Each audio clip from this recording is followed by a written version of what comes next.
Okay, that's great.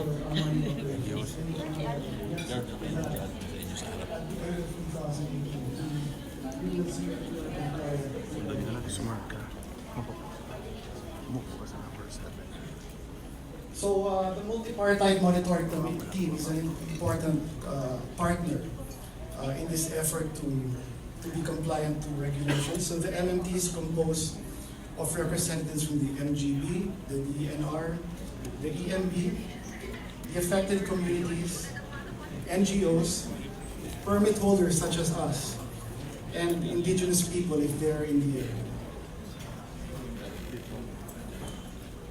And then to finish, I'd like to highlight that we are a multi-awarded company. In fact, this year, if you look at the first row below, our Kachanao mine won the Presidential Mineral Industry Environmental Awards. And we are consistent winners of all the top 3 awards in this yearly event held in Baguio City every November. The award on the right is the ASEAN Award, the ASEAN Mineral Award. So if you look at the next page, this is the awarding ceremony that was held in Myanmar in 2017. And this is an ASEAN award for mining companies, but focusing on the social and environmental side of the business. And then to the left of that is a few more awards that we garnered in terms of best mining forest and safety. So that concludes my presentation. I hope you have a different flavor of mining based on my presentation, and be happy to answer questions. Thank you very much.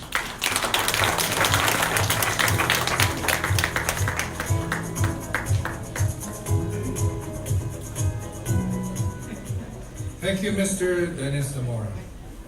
Now I'd like to please call on our 4 speakers, recent speakers, to please come on the stage for an open forum panel discussion to be led by none other than the convener of Philippine Business for Environment Stewardship. He's a PhD in environmental science and geology. Please welcome our moderator for today, Dr. C.P. David.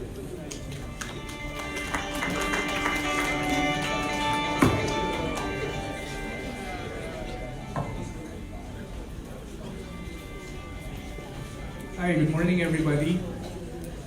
We are behind our schedule a little bit, and so we'll shorten our open forum for panel number 1. There are microphones around, and just raise your hand. We will take in maybe 2 to 3 questions for our panel. Raise your hand, introduce yourself and your affiliation. Okay, who has a question? No question? Okay, let me ask a question then. To Mr. Fernandez. We laud the efforts of Manila, of course, in terms of fixing the pipes and doing all the end-of-pipe programs for wastewater. This is a slightly confusing question because one other approach, in terms of reducing wastewater and not having to have all the water scarcity issues, is actually tackling the issue of water in terms of the demand side. Now, we're always looking at the supply side, putting up a new dam and so on and so forth. But really, if you want to solve any problem, it's always two-sided, on the supply side and the demand side. But it doesn't make particular sense for a water company to tell their consumers to start saving water. And therefore, because water is such a different commodity compared to other commodities in the market, are you also looking into how to control the demand side of Metro Manila? Yes, thank you, CP. First of all, we have been helping our customers solve their in-house leakages. There are a good number of our customers who have water leakages inside their houses after the meter. And to be straight about it, after the meter is not our responsibility, but we have been helping our customers in solving their water leaks after the meter. Secondly, we have also launched only last month, together with MMDA and the LGUs, the different LGUs, a responsible use of water. Basically, giving them a lot of tips on how to save on water, like limiting the cleaning of the cars, using the pinaghugasan ng mga plato to flush their toilets, etc., etc. So this has been launched already last month, and all of the mayors within the Metro Manila area are included in this campaign, actually. Questions, please. Yes, sir.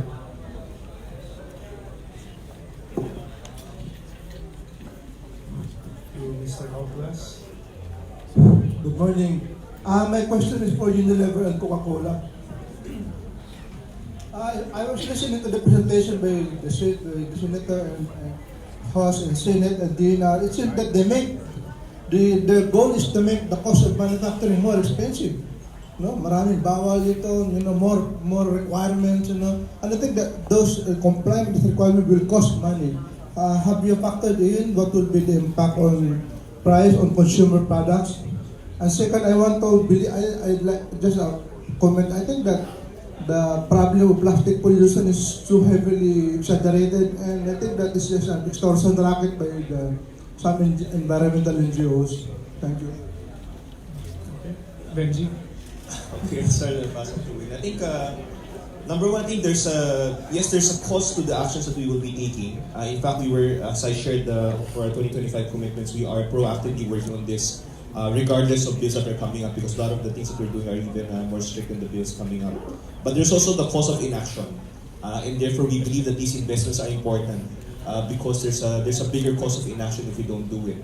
And therefore, even before, let's say, raw materials, when we were using biodegradable raw materials, hindi pa siya batas, we were using biodegradable raw materials already. Itong plastic as well, where we're trying to get to recyclable plastic, unfortunately, as of now, they're still more expensive kasi kung konti lang source ng recyclable plastic. But we're hoping that the infrastructure develops so that it becomes more affordable. But if we don't start working on them, it will never be solved. So there will be an initial cost, yes, but we believe that cost of inaction will be much bigger, and therefore we have to do this. As to the second question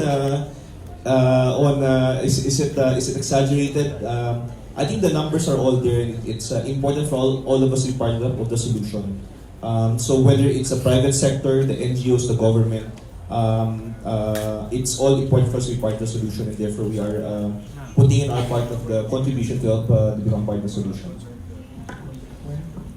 So I would echo everything Benji and Unilever said. I think the one other data point I would use to reference, and it's back to the infrastructure and the circular economy. If you think about it, having a circular economy means you're not having to tap more natural resources than you were before. And actually, some of our markets, say Mexico for instance, where we have a very strong circular economy, specifically in plastics and PET, it's actually cheaper to operate within the PET space. Because they've set up this infrastructure, they have the collection, they have the plants as I described earlier. And so over the long term, we do believe that as infrastructure comes in, as supply chain gets better as to the collection and the manufacturing, it will get better and it will become probably even more optimal to operate. Because if you think about it, you're not having to use the oil in the ground anymore, and you're not having to use other raw materials that you would before. I think to your second point, it all depends on what problem you're trying to solve, because there's unintended consequences by, to your point, pointing the finger, say, just at plastics or at PET, for instance, and does that mean that you move to a less sustainable, environmentally friendly packaging like aluminum, for instance, or does that mean you move to heavier packaging, or some of the other benefits you have with PET? I saw a study the other day that said we should get rid of all the film around vegetables, the plastic film that they put around vegetables because of the amount of PET and the waste it uses. However, that plastic itself allows the vegetables to stay fresh for additional 14 days relative to the 3 or 4 days it would have stayed before. And so then when you do the actual math, it says the waste in food and the waste in CO2, carbon footprint, everything else that is created is actually much more than the PET. So I think it comes back to what problem you're trying to solve. If it's about sustainability in the earth, I think we have to look about it holistically and not just maybe point the finger at one specific area, but for sure, we have to get our arms around what we're doing in the PET space. Thank you. Thanks for that, Wayne. Final question from the audience. While you're thinking of your question, I have a question for Dennis. As an industry leader in the mining industry, is it also upon Nickel Asia, for example, to encourage and have the smaller mining companies join in the environmental programs that you've started?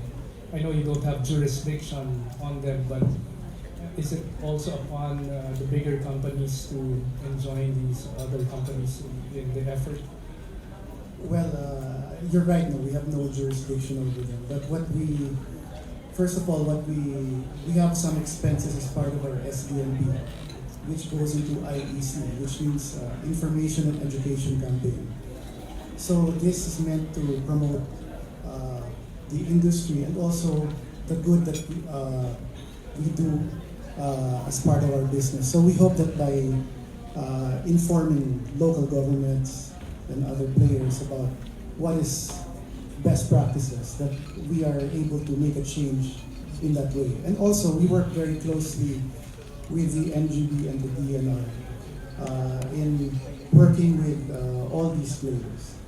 So, but you're right. It is really not within our jurisdiction to ask the smaller players to follow those principles. Last question from the back.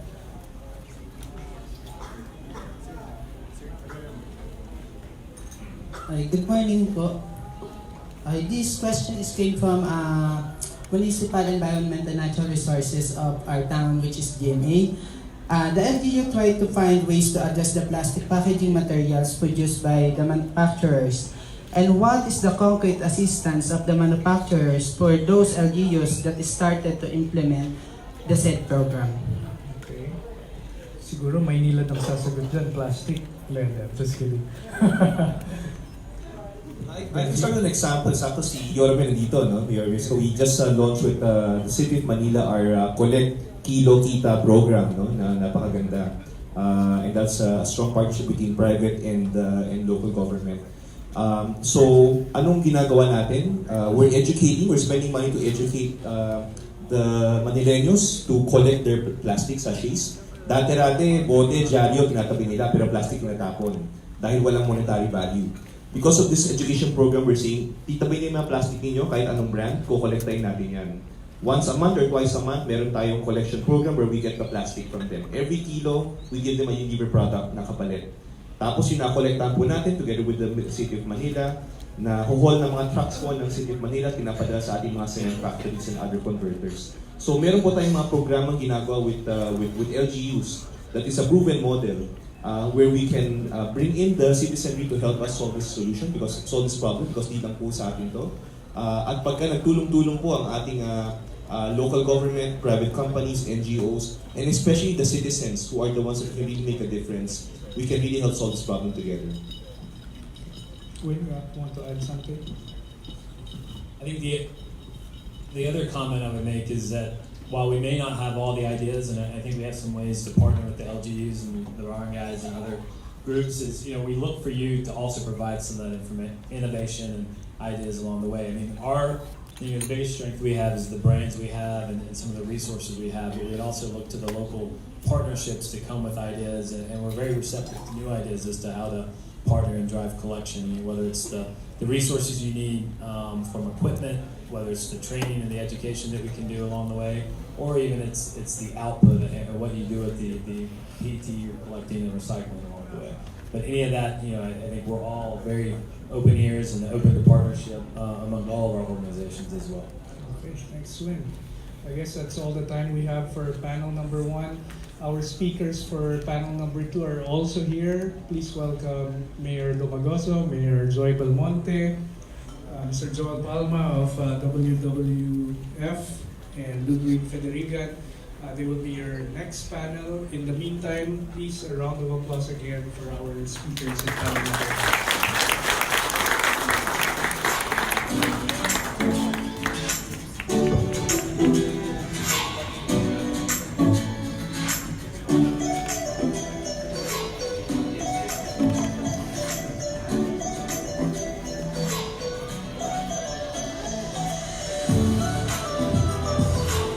Thank you very much.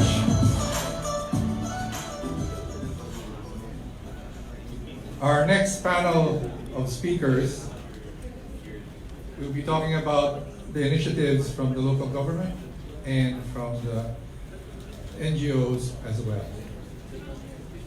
Our first speaker, please welcome the Mayor of Quezon City, Honorable Joy Belmonte.